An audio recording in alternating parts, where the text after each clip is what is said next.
What's up, guys? Welcome back to my channel, Summer 1680. Upper Rio Grande Valley fields lie green along the ditches, while mission bells mark the hours over adobe plazas. Santa Fe, New Mexico, August 10th, 1680. A small colonial government holds records, weapons, and grain behind thick walls and waits for news from the roads. Tewa, Keres, Tiwa, Towa, and Zuni towns set their own calendars. Councils meet in shadowed rooms where prayer sticks and stored corn stand for continuity. Years of drought, disease, and labor drafts have thinned reserves. Orders from friars and governors restrict ceremony and medicine practice and leave marks on backs and memory. Couriers and interpreters move between missions and pueblos.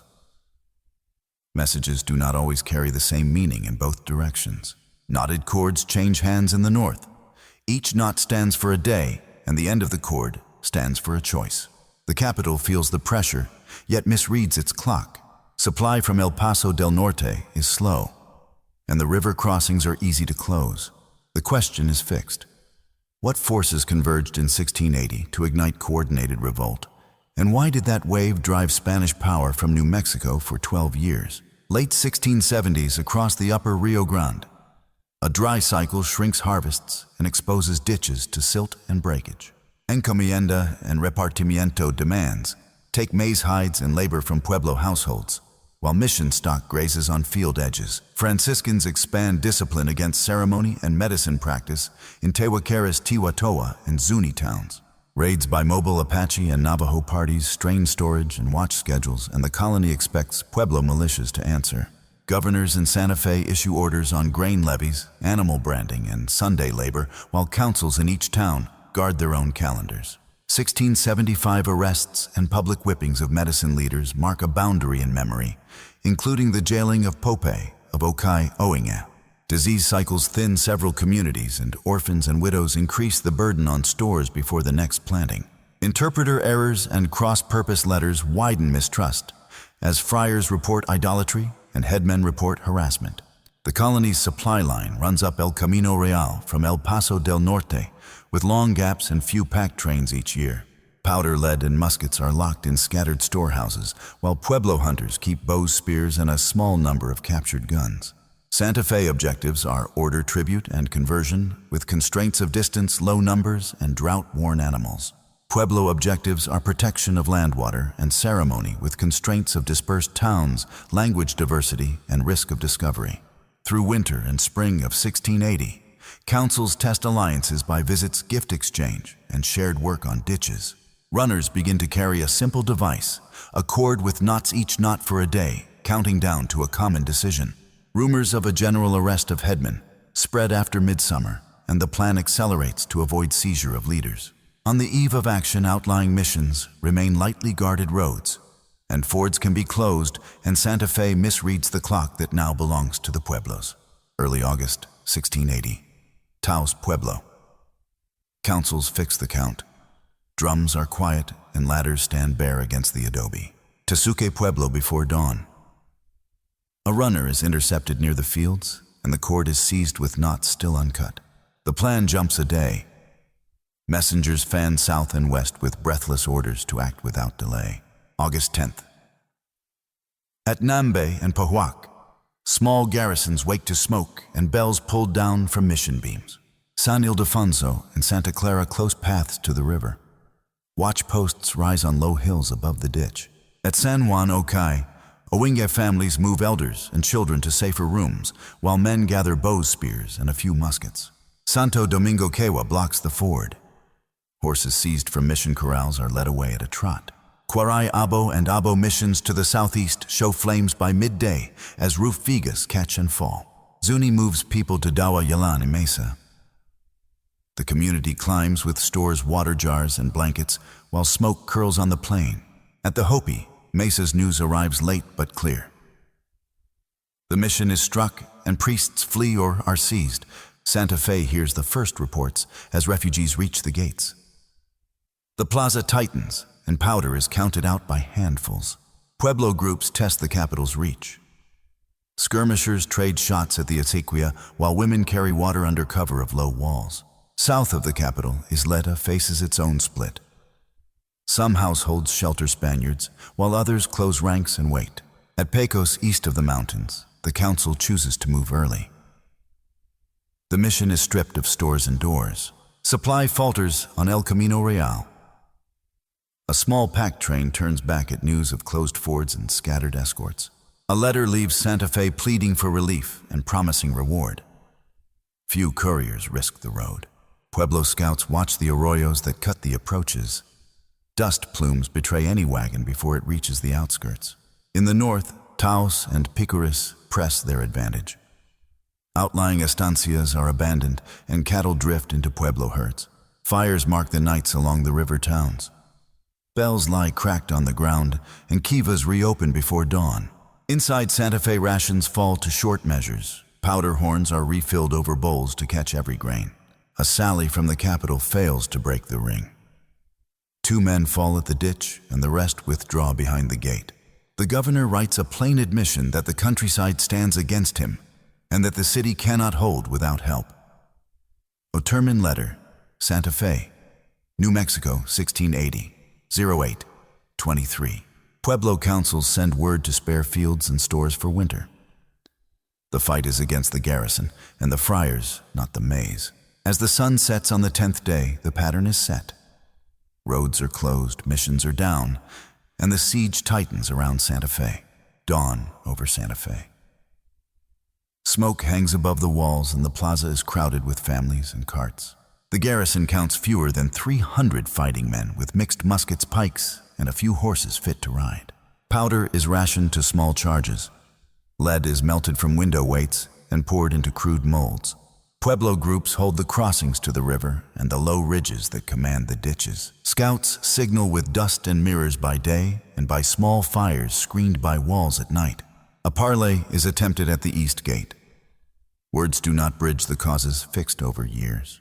Arrows and shot meet over the acequia. 2 settlers fall and are dragged inside by ropes.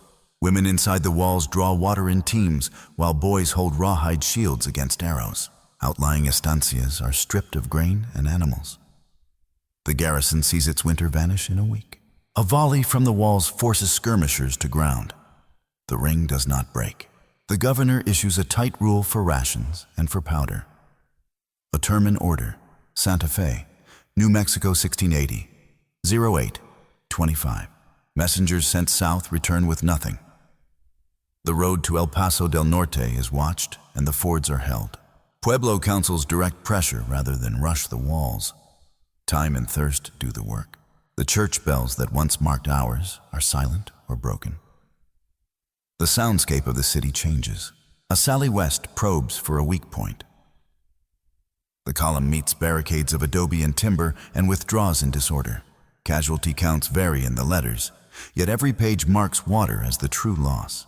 Inside the plaza, some argue to hold and wait for relief. Others point to empty bins and to children fainting at noon. The decision forms to break south with the families and the records. Wagons are loaded with church vessels, archives, and flour. Powder kegs ride low between sacks. Night march is chosen to reach the first ford at daybreak. Riders lead on foot to save the horses. Pueblo scouts read the move by silence and by the line of carts at the gate. At the first arroyo, arrows fall from the rim and a horse goes down. The column closes ranks and pushes on. Women walk inside the ring of soldiers. Older men and friars keep pace by holding to wagon rails. A brief stand is made at a narrow where the road climbs. Muskets fire by pairs to stretch the powder. The column reaches a ditch with low banks. Water is taken fast and paid for in wounds. A note is made by a soldier who has no wish to praise the foe. Anonymous soldier after action. Note on the road south of Santa Fe, New Mexico. 1680, 08-28. He writes that the country is taken and the road is theirs only by motion. Behind them, Santa Fe is left to silence and smoke. Ahead lies a long road with few wells. Pueblo groups do not chase far. The aim is to clear the province, not to spend lives on the open road. News moves ahead of the column. Villages on the route close their paths and watch from fields. By the 3rd day, carts are lighter. Records are kept and some vessels are buried in haste. The survivors reach El Paso del Norte and throw up a camp on the river flats. Hunger travels with them. Fact and folklore part at the question of a single commander. The record shows coordinated councils and runners, not a central staff, and that practice proved enough to force withdrawal. The pivot is a decision made under thirst. Santa Fe cannot feed itself or water its people behind the walls. Late August 1680. The council in the plaza weighs two bad paths. Hold and starve or break south and concede the province. The turning point fixes at the moment the gate opens. Movement equals surrender of New Mexico in practice. Objective for the colonists is survival with records and vessels intact. Constraint is powder rations and a ring that owns the water. Objective for Pueblo councils is removal of the garrison friars and tribute demands. Constraint is winter coming and the need to spare fields. The breakout south becomes the proof. Once the column is on the road, authority is no longer in Santa Fe. Pueblo scouts choose ground, not crowds. Crossings and narrows are held long enough to mark the retreat as permanent. A diary notes that bells now lie mute and the plaza belongs to those who stayed. The sound of governance has shifted. Immediate effects are plain. The initiative passes to the Pueblos, and the colony becomes a moving camp on El Camino Real. Farmers in several towns return to kivas and to ditch schedules without mission stock at the head gates. The governor frames a necessity that reads like defeat. Otermin letter, on the road to El Paso del Norte, sent 1680, 0905. He writes that the country stands against him and the city cannot be held without lives lost in vain. That admission against interest fixes the date. From that mile, the province is no longer governed from Santa Fe. Human cost is counted in names where they survive. 2 boys drowned at a ditch. A woman struck while drawing water. A friar killed on a road bend. Pueblo losses are present but thinner in the paper record. A man at the acequia near the east gate. A runner who did not return. Families move both ways. Some households tied to colonists march south. Others rejoin kin in towns that now close their paths. Evidence points to scarcity as the central lever. Powder horns are near empty and grain bins show bottom. Counterfactual 1 is narrow. If a relief column with food powder and mounts had reached Santa Fe in late August, the siege might have stretched into winter. Yet the same road required to bring relief lay under Pueblo watch. Fords and arroyos turned carts back before they saw the walls. Counterfactual 2 asks about the intercepted cord. If the plan had not jumped a day, some missions might have been warned and fought longer, but the structural forces still hold. Drought, disease, labor drafts, and suppression of ceremony do not unwind with one delay. The map after the turning point is altered. The valley is a chain of towns under councils rather than missions under friars. The governor's column reaches El Paso del Norte, reduced in numbers and animals. The ledger that matters is headcount alive.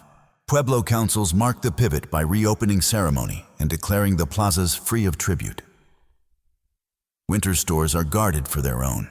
The turning point endures because it married decision to terrain. Once water and roads left colonial hands, the outcome followed, and the province was lost for 12 years. The column that left Santa Fe raises a dust line into El Paso del Norte, where a displaced capital grows from tents and reed mats. Officers open ledgers of rations and baptisms. The names mark survival, not control, and the riverbank becomes a registry of loss. Letters from 1680 to 1681 describe hunger, disease, and argument in the camp. Otermin notes short flour and quarrels over rank. In the Rio Grande, towns' councils take stock. Ditches are cleared before first frost, and seed corn is counted for spring. Mission inventories from before the revolt become lists of absence after. Bells, chalices, vestments, and cattle are gone to many destinations. Ceremony returns to plazas under community rule. Kiva ladders stand again, and dances mark the seasons without permits or punishments. Trade reknits along older paths. Salt, obsidian hides, and woven goods move between Pueblos and Navajo and Apache neighbors. A 1681 probe marches north from El Paso del Norte with priests and soldiers. Journals record guarded entries at some towns and closed gates at others. The legal frame shifts in the south. Petitions request land lots, irrigation turns, and relief grain. The language of governance shrinks to what can be handed out. Pueblo councils face their own pressures. Raids still come in thin seasons, and disputes over fields are settled without friars. Census notes from the early 1680s show Spanish families fewer and younger in the south, while Pueblo numbers in the north hold unevenly by town. Disease does not stop at borders. Smallpox and fevers visit several communities, and winter counts remember years of coughing and burial. A Franciscan chronicle blames idolatry for the revolt and pleads for reconquest. A soldier memorandum blames distance and thin supply. In several towns, households that sheltered Spaniards during the first days are folded back into the community after oaths and gifts. Present-day names take root in these years. Owinge, San Ildefonso, Santa Clara, and Santo Domingo Tewa. Continue ceremonies set by councils that held in 1680. By 1688, correspondence from El Paso del Norte concedes that the province is not governed from the south. The road is long and the fords are watched. In 1692, Diego de Vargas leads a return. His journals record entries by negotiation at some towns and force at others, and the tension does not end with words. The administrative map is rewritten again. Grants are issued, trials are held, and missions are planned, yet councils retain knowledge of water and planting. Memory takes public form. Ledger drawings in later generations show plaza scenes with ladders, bells, and runners with cords to teach children why the year is remembered. Continuance is the last line. Languages, ceremonies, and seasonal work persist in the same places along the river and the mesas, while families navigate new courts, schools, and markets that follow. Scholars converge on a core view. Layered causes, suppression of ceremony, labor drafts, drought, disease, and fragile supply lines produced the revolt. Coordination succeeded because it matched social geography. Councils, kin ties, and runners carried timing across Tewa, Keres, Tiwa, Towa, Zuni, and Hopi without a brittle staff. The outcome was durable. From 1680 to 1692, the colony did not govern New Mexico, and authority on the ground rested with Pueblo towns. Contested points remain. Casualty numbers vary by letter, and some sequences at individual towns are uncertain because sources are thin or written after the fact. Debates also center on leadership. Later retellings elevate a single mastermind, while records show many councils working to a shared clock. Environmental stress shaped choice, but did not dictate it. Drought set a stage that policy made intolerable. The siege of Santa Fe marks the decisive pivot. Once water and roads left colonial hands, the province followed. The reconquest under Diego de Vargas in 1692 alters administration yet confirms the lesson. Distant supply and local knowledge set limits on imperial claims. For Pueblo peoples, the legacy is continuance. Ceremony language and seasonal work remained under community rule in places along the Rio Grande and the western mesas.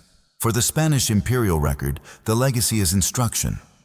Frontier governance cannot rest on punishment of ceremony and long supply lines without consent.